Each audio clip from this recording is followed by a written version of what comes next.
Assalamualaikum warahmatullahi wabarakatuh. Pertama-tama saya akan memperkenalkan diri. Nama saya Nur Amali Solehah, dengan NIM 190311100065.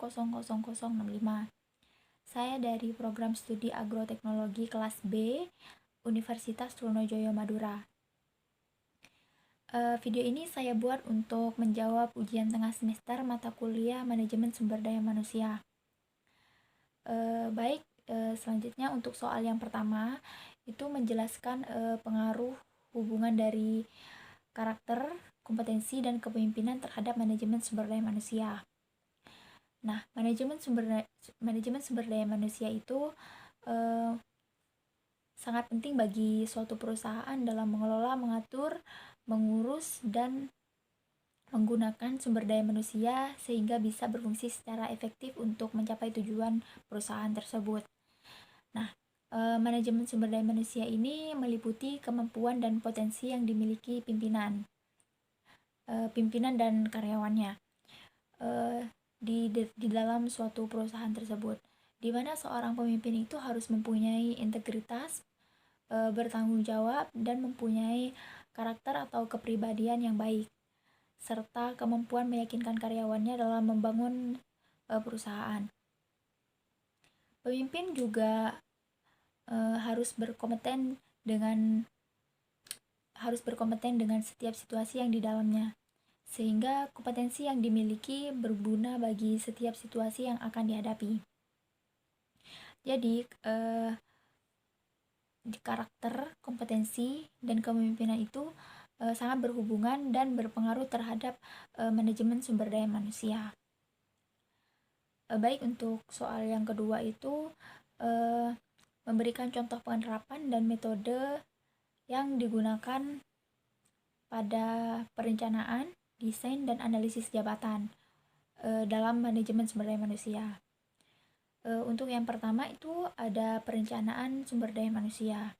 Perencanaan sumber daya manusia ini merupakan proses perencanaan sistematis untuk memaksimalkan sumber daya manusia sebagai aset utama perusahaan.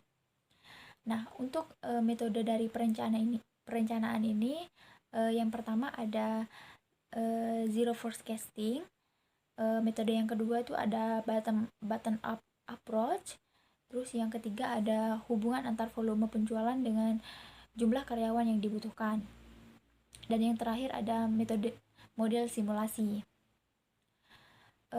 Untuk yang kedua itu ada desain jabatan. Desain jabatan itu sendiri adalah proses menentukan tugas-tugas yang akan dilaksanakan. Nah, untuk desain jabatan ini ada beberapa metode juga. Metode yang pertama itu ada high performance work system. Terus yang kedua ada HR system alignment. Terus yang ketiga ada HR efisiensi. Terus yang terakhir ada HR deliverable. Selanjutnya yang ketiga itu ada analisis jabatan. Contoh analisis jabatan itu misalnya melakukan analisis untuk mengungkapkan seperti apa deskripsi pekerjaan yang digunakan sebagai objek analisis. Untuk deskripsi ini harus disajikan secara rinci termasuk juga mengenai identifikasi pekerjaan. Analisis jabatan itu ada beberapa metode. Yang pertama itu ada metode wawancara. Wawancara ini bisa dilakukan individu atau kelompok. Yang kedua ada kuesioner, terus ada daftar pertanyaannya. Terus selanjutnya itu ada observasi.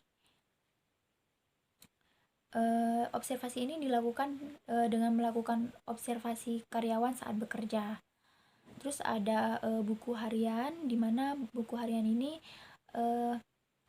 digunakan oleh karyawan untuk mencatat daftar apa saja yang mereka lakukan sepanjang hari di perusahaan.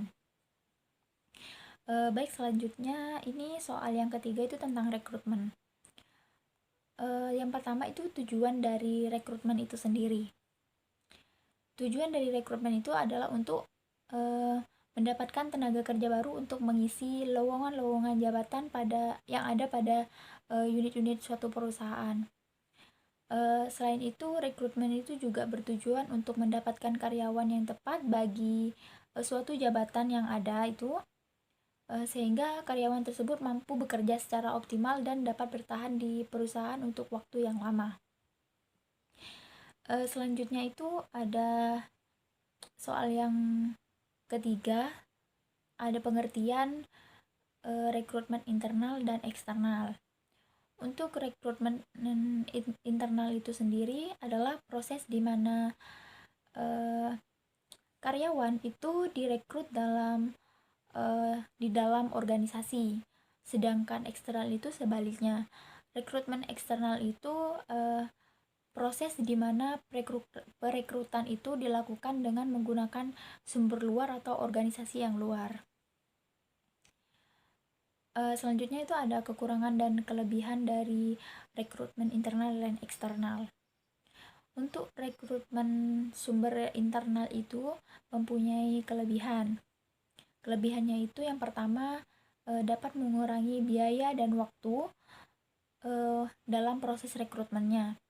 Yang kedua, dapat mengurangi waktu proses adaptasi budaya dan nilai perusahaan pada karyawannya tersebut.